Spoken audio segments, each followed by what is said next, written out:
Yeah? Yep. Alright, so my advocate claims that homosexuality is a physiological issue rather than choice. She supports her main claim by saying homosexuality is mainly due to biological factors. It's been around since people have existed, and that it's a natural phenomenon in nature, and animals all over the animal kingdom are homosexuals as well.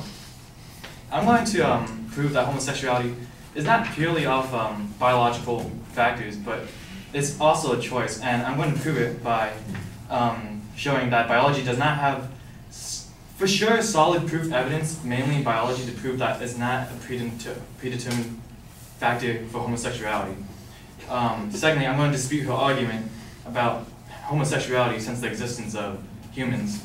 And then I'm going to prove her that homosexuality is actually not just a natural phenomenon in nature, it's just the choice that animals make in nature. So my first claim is, according to a Times issue on her source about epigenetic marks, I'm going to restate her quote, "Newest research suggests that homosexuality is caused by epigenetic marks, or epimarks, related to sensitivity to hormones in the womb. However, checking and doing research in a source, it is actually a theory about how epimarks could explain homosexuality. There is no solid experiment or proof that exactly has groundbreaking evidence that shows that it is because of epimarks that someone is a homosexual. Lack of experimentation and solid evidence discredits her argument because it's just a theory on what may happen instead of what should happen. And I'm going to go to my second claim that homosexuality has been around as long as people have existed. She states that, she also then says that homosexuality was found in Greeks and Roman culture until the creation of the Bible, and Europeans, that it wasn't until then that culture really seen homosexuality as something bad or unwanted and sinful. But I'm going to agree with her that homosexuality did exist. You can't really dispute that. There's no way to say, no, homosexuality has not existed. But there's no source that states the Greeks or Romans had a single same-sex, same-gender partner, that being gay was or was not a choice. So the argument kind of is irrelevant, and it's not really much to say about the argument anymore.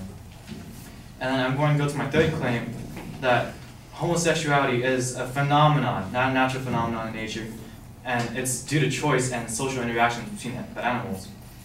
So according to newsmedical.net, she stated that over 1,500 animal species practice homosexuality. All the animals used in the example mate with the own sex my bad. The advocate doesn't use this source as a way to show what animals have homosexual behaviors, but it does not show any animals that are born gay, that don't choose to be gay or homosexual. It's just animals that have homosexual behaviors, such as a lion to mate together and bond, or to bond with their brothers to lead a pride. Does that limit their sexual relations with another female lion? I don't know, but it doesn't certainly say that they are stuck with that same gay lion.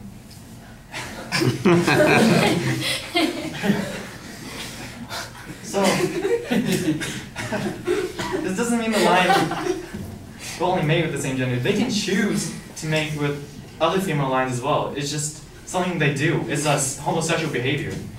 And then another example used from that same article was that the most well-known homosexual animal is the dwarf chimpanzee, humanity's closest relatives. And it's stated that the entire species is bisexual. But when I think of someone or something that's bisexual, I think that they have a choice between male and female sexual partners. And this argument is about having choice in being a homosexual or not. So, whether or not they choose to have a single gay partner or like have multiple partners of different sex, it still defines bisexuality having a choice between two or more partners, and that is my argument about homosexuality being a choice.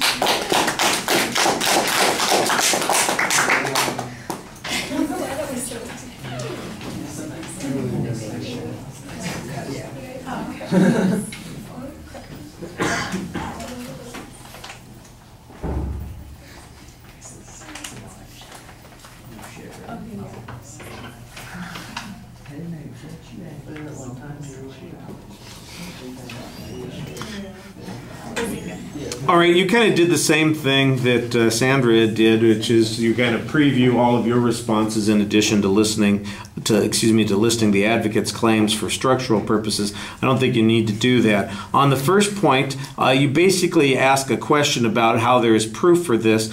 You say, the idea of epimarks is a theory, but then you say that there's no evidence for the theory. Well, I don't know how it got to be a theory unless there was some evidence for it, and you don't have any citation that suggests that there is an absence of evidence to support this. It just comes about that somebody has suggested this. I think your argument here shouldn't be that there's no evidence on it. It's that the advocate didn't provide adequate evidence to prove that the theory is a valid one. And in fact, if there are competing theories that have better evidence on them, that would have been useful to provide at this particular point. It sounds like later on you're suggesting that homosexual behavior is frequently a choice. It could be a choice, for instance, that's influenced not by hormones but by environment, by psychological experiences, or by, for instance, personal preferences that people engage in, especially when we're talking about bisexual behavior. On the second point, where you're talking about homosexuality in history, I think you've got a pretty good reasoning challenge here. The argument that says that it existed doesn't necessarily show that it is physiological in nature. It simply means that the Romans and the Greeks took advantage of whatever opportunities they had. That doesn't necessarily mean that they preferred one over the other. Just as the old saying goes, it doubles your chances of getting a date on Friday night. I'm sorry, is that mean? I don't know. That's all bisexual position. I think you do have a legitimate point here. Did it indicate primarily homosexual behavior, or did it indicate that they engaged in homosexual behavior as well as heterosexual behavior? I don't know what the information says on that particular point. On the third point, I think you make the right. You've got a good piece of analysis here. You need to simplify your claim a little bit, because basically it is that behavior does not indicate that it is innately physiological in nature. That's ultimately what your claim is saying. You're not going to deny that the behavior exists. The question is, what does the behavior prove that it is in fact a physiological phenomena? Because the advocate themselves shows that the behaviors are often engaged in for reasons that have nothing to do with sexual mating kinds of issues. For example, the lions doing it to create a stronger commitment to the pride. I mean, it changes the whole term of gay pride immensely with that. And the chimps, for instance, do the chimps? They're bisexual in nature, and bisexuality. Look, if they're bisexual in nature, that suggests that they don't have a preference for either sexual orientation. So how is that physiological in nature? I think you've got good challenges here on the reasoning process. I think you need stronger evidence on some of these points too, though.